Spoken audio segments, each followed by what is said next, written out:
Olá, de volta aqui, Antônio Arruda, Centro Espírita Nova Luz, de Belo Horizonte. Você mora em Belo Horizonte? Mora na Grande BH? Gostaria de conhecer a casa? Aparece aqui. Rua Rubi 575, no Prado. E nós vamos avançar aqui com o nosso estudo desse livro importantíssimo. Para você que está começando na doutrina, tem curiosidade de conhecer os princípios básicos da doutrina, acompanha aqui o nosso estudo, adquira o livro, e você vai ver que quando pegar o livro dos espíritos, livro dos médiuns, os livros da codificação, você já vai ter uma noção melhor, já vai começar a interpretar melhor os conceitos, entender melhor os conceitos. Esse é um livro recomendado para todos aqueles que estão iniciando na doutrina, ou mesmo aqueles que já estão na doutrina e querem dar uma reciclada nos conhecimentos, né?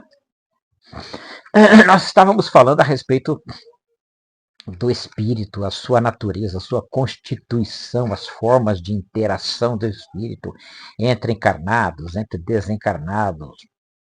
Quebramos aqui algumas crendices e mistificações acerca disso. Deixamos claro que são processos naturais, que não existe alma do outro mundo, alma penada. Essas coisas são fantasias que se criou, né? E a gente está falando justamente sobre isso, deixando claro dessa relação que acontece diuturnamente, como eu sempre digo, entre espírito desencarnado e desencarnado, ou seja, entre nós e os, bem entre aspas, os mortos. Porque ninguém morre, a morte não existe, o espírito é imortal. E nós comentávamos sobre a presença do espírito entre nós e sobre a manifestação deles através dos pensamentos, através dos sonhos, através das percepções, intuições e através dos efeitos que nós chamamos de efeitos físicos mesmo. Porta batendo, barulhinho na mesa, persiana balançando, sendo que a casa está toda fechada, não está entrando vento nenhum, aquele sopro que a gente sente nas costas, não é isso? Você está aqui, daqui a pouco você parece que sentiu um ventinho, um sopro e tal. Você está assim tranquilamente fazendo alguma atividade, parece que tem a nítida impressão que passou alguém atrás de você. Nós estávamos falando sobre isso no episódio passado, né? E dando continuidade aqui, né? Seguindo o roteiro do livro, se passarmos em revista as nossas recordações, verificaremos quantos casos verídicos dessa ordem ocorreram conosco, sem que os soubéssemos explicar adequadamente.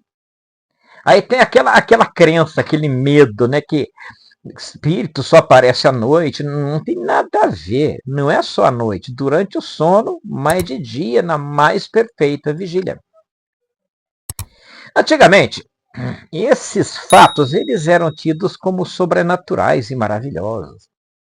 E atribuídos à magia, feitiçaria. Hoje os incrédulos os consideram como produtos da imaginação.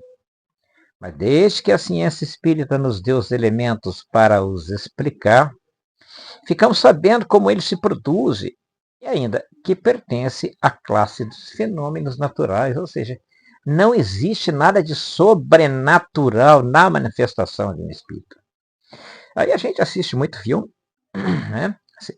E Hollywood adora, né, criar esses filmes com cenários aterrorizantes, né? Uns filmes de terror, com aquelas músicas, com aqueles efeitos, imagens e tal, criando a imagem de que espírito é uma coisa sobrenatural, terrível, e na maioria das vezes voltada para o mal. Isso tudo é fantasia, tudo é fantasia. A gente não deve dar crédito para isso, porque a realidade é bem outra, né? Em vida, é por meio do perispírito que o espírito atua sobre o corpo. E ainda por esse fluido que ele se manifesta, agindo sobre a matéria inerte, produzindo ruídos, movendo mesas e levantando, derrubando ou transportando outros objetos. Então, perispírito obedece há uma ordem, uma determinação da individualidade espiritual e se manifesta através do corpo físico ou interfere no próprio físico através dos efeitos, né, dos efeitos materiais. Tal fenômeno nada tem de surpreendente desde que se considere que nossos mais poderosos motores saem dos fluidos mais rarefeitos e até dos imponderáveis, como o ar, o vapor, a eletricidade. Olha o que ele diz que é interessante, né? Os mais poderosos motores saem dos fluidos mais rarefeitos. Quem enxerga a eletricidade? Quem enxerga o vapor? Quem enxerga o ar? E essa força está aí presente, produzindo os efeitos físicos que a gente conhece. É também por meio do perispírito que o espírito faz que os médios falem, escrevam ou desenhem. Desde que não tem corpo tangível para agir ostensivamente, quando quer manifestar-se, serve-se o espírito do corpo do médium, de cujos órgãos se aposta, movendo-os como se fossem seus, por meio de um eflúvio com o qual os envolve e os penetra. Aí nós precisamos quebrar um outro paradigma, quebrar uma outra crença. Que quando a pessoa é tomada pelo espírito, ela obedece tudo que o espírito está fazendo, o espírito domina, toma.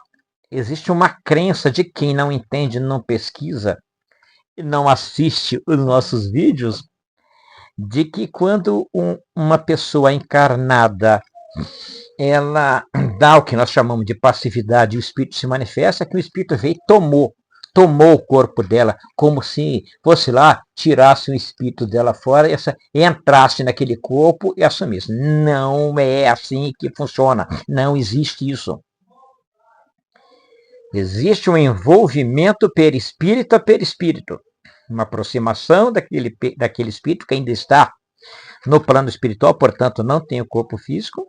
Ele age sobre um corpo físico do médium através do perispírito.